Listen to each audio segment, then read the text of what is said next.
This is our brand new Fury. We are putting it together. Our debut race is going to be the 2023 Wenatchee 200, June 3rd, 2023. One of the first things we do when we get it back from powder is we go through and we clean out all of our slots here for the slugs, both the uppers, the lowers.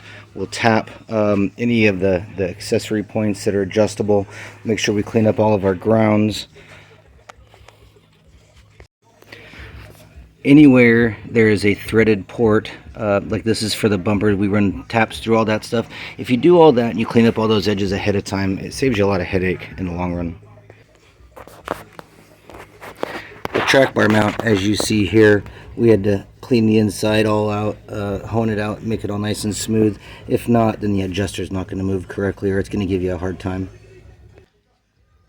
In positions like this where you have a double shear mount, and this is a really tight fit to this shock mount, sometimes you have to go through and clean the powder out of the inside of that. It's better to do that than to try to just hammer the thing in and hope it fits. After you get all your ports cleaned out, the next thing I do is I put my brake pedal assembly in with my master cylinders.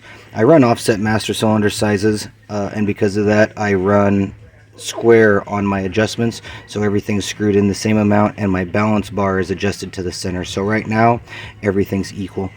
I also get my clutch set up, and when I set up my clutch pedal I always try to leave it farther back than my brake pedal. You have a clutch stop so you can adjust it correctly, so you don't have too much throw, but by doing this you don't accidentally slide your foot over and catch that clutch pedal when you're racing.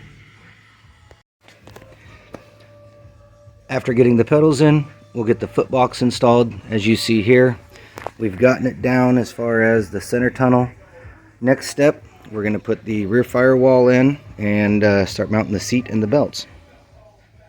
Since we have the master cylinders in and they're adjusted correctly, we can also go ahead and start running our brake lines to the front and to the rear.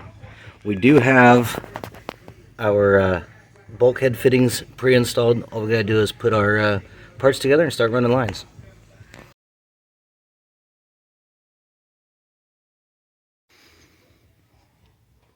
We now have the seat mounted.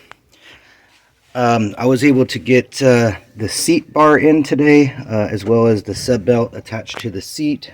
Got the seat installed.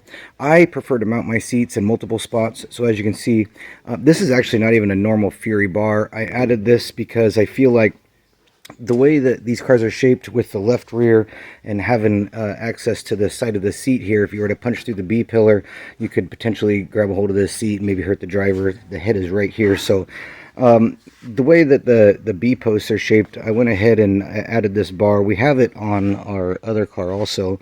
This is just for extra safety. You're not going to be climbing out through this area anyways. You got to kind of stay forward with as big as these headrests are. So by adding this bar, you're really not impeding entry or exit any, but it is I feel a lot safer to protect the driver this way. As you can see from this side, there's a lot of access to that seat, shoulder, and head area. So I don't know, personal preference, I just kind of like it. Also, I mount my seat to it to help give this seat a bunch of strength. I have an extra seat mount up here again to help hold the headrest. By mounting it way up here and having all this strength, I feel like it doesn't just rely on this middle seat bracket. This is a Fury mount. This is how Fury mounts them. There's 3 vertical 3/8 bolts that come through, mount to the seat plate, and then that mounts to the back of the seat, as you see there.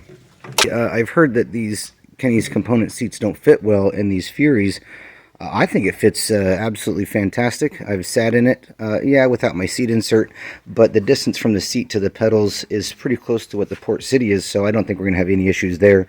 We didn't have to do any trimming on the seat or anything. It sat right in there. We did have to build all new custom mounts for it, but that's to be expected. As you can see, the seat is not perfectly horizontal with the car. I actually tipped the seat just a little bit. I feel by tipping the driver's head over just a little, it gets rid of kind of some of that awkward view that you have when your head's leaned over to the right. This way you can kind of stay in that headrest, pad your neck a little bit, and not necessarily have your head leaned over to the right.